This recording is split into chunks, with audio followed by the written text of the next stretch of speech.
Airlines qui faisait route pour Pékin a perdu tout contact avec le contrôle au sol. Salut YouTube! On se retrouve pour une vidéo de mystères inexpliqués. Ça fait des années que je consomme des vidéos de mystères de true crime, alors je me suis dit pourquoi pas commencer. Donc pour la toute première vidéo, on va parler du mystérieux avion, plus la disparition de l'avion MH370 de Malaysian Airlines. Désolée, ma prononciation n'est pas super. Tout ça se passe plus ou moins en Chine. Donc, on va découvrir ça ensemble. Let's go!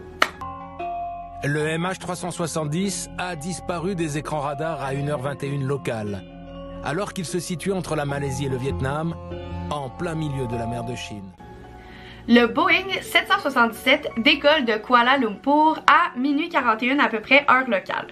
Tout semble aller très bien, normal, vol de base, jusqu'à 1h19 environ. Le dernier message radio est enregistré.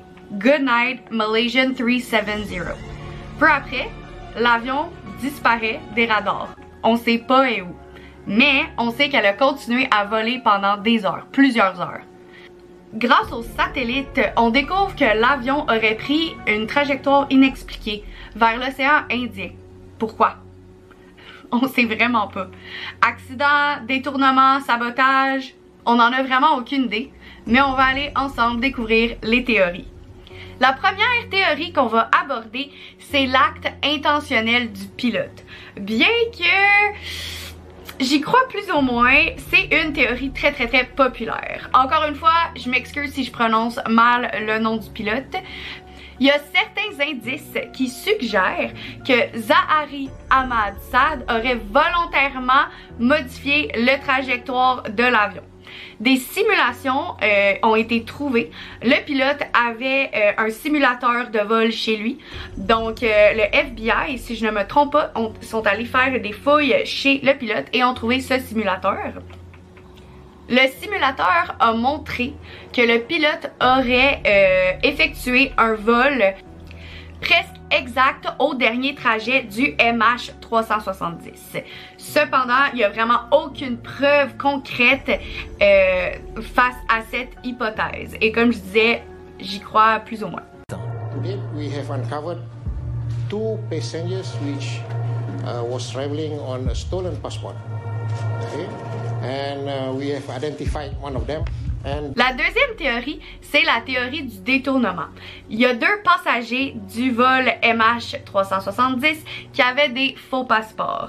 Par contre, on a vite su que les passeports c'était vraiment juste pour immigrer en Allemagne et qu'ils n'étaient pas d'appartenance à aucun groupe terroriste ou appartenance de ce genre.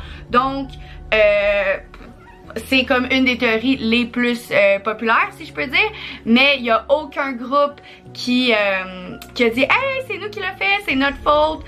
Donc, d'habitude, quand il y a des attaques terroristes ou ce genre de détournement, il y a un groupe qui va dire « Hey, c'est nous autres », mais là, personne, ça a été passé sous silence. Donc, est-ce qu'on peut vraiment dire que ça a été un détournement par soit le pilote ou des passagers de l'avion? Je sais pas. Ce que je vous ai pas dit, c'est qu'il y avait des dans le compartiment de l'avion où on mettait les bagages et ce genre de choses. Il y avait aussi une très forte charge. Donc l'avion transportait quelque chose, mais on ne sait pas quoi. On suggère que l'avion aurait été abattu, dans le fond, par un gouvernement. On nommera pas de gouvernement ici, mais il y a plusieurs gouvernements qui ont fait des trucs un peu sketch durant l'investigation et vraiment ça a été compliqué. Plusieurs pays se sont mis là-dessus qui avaient comme pas vraiment rapport. Donc, la théorie numéro 3, ça serait que un des gouvernements aurait abattu l'avion pour la cargaison qu'il y avait dans l'avion, qu'on sait pas c'est quoi, ou pour empêcher l'obtention de la cargaison par la Chine. Une autre théorie aussi qui m'a vraiment beaucoup intéressée, c'est le piratage informatique. Donc, quelqu'un aurait pris possession de l'avion par informatique, aurait piraté le système de bord et aurait pris le contrôle de l'avion de loin. C'est assez flyé comme théorie, mais on sait que c'est possible. Mais encore une fois, aucune personne n'a dit oui, c'est moi qui l'ai fait. Donc, pourquoi ils l'ont fait, comment... On sait pas, mais c'est vraiment une bonne théorie. La théorie du détournement technologique. À partir de 2015, des débris de l'avion sont retrouvés sur les côtes de l'océan Indien, notamment à La Réunion, au Mozambique et à Madagascar. Ces découvertes confirment que l'avion s'est bien écrasé. Mais où? Des missions de sauvetage qui ont coûté plusieurs millions de dollars ont été engagées, mais on ne sait toujours pas où l'avion s'est écrasé. Les technologies avancent, donc on aura peut-être une chance de savoir qu'est-ce qui s'est passé avec l'avion MH370 qui a juste disparu.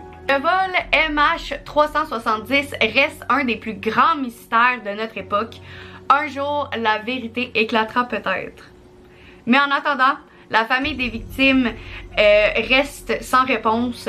Et ils espèrent toujours que les gouvernements impliqués vont être plus transparents face à leur deuil qu'ils ne peuvent pas vraiment faire puisqu'on ne sait pas ce qui est arrivé. Clairement, on pense que malheureusement ces personnes sont décédées, mais c'est difficile de faire un deuil sans corps, sans explication. Si cette petite vidéo sur les théories et un peu plus sur le vol MH370 vous a intéressé, n'hésitez pas à vous abonner. Mettez un petit pouce bleu, activez la cloche et laissez-moi en commentaire savoir quel sujet je devrais faire après. Bye!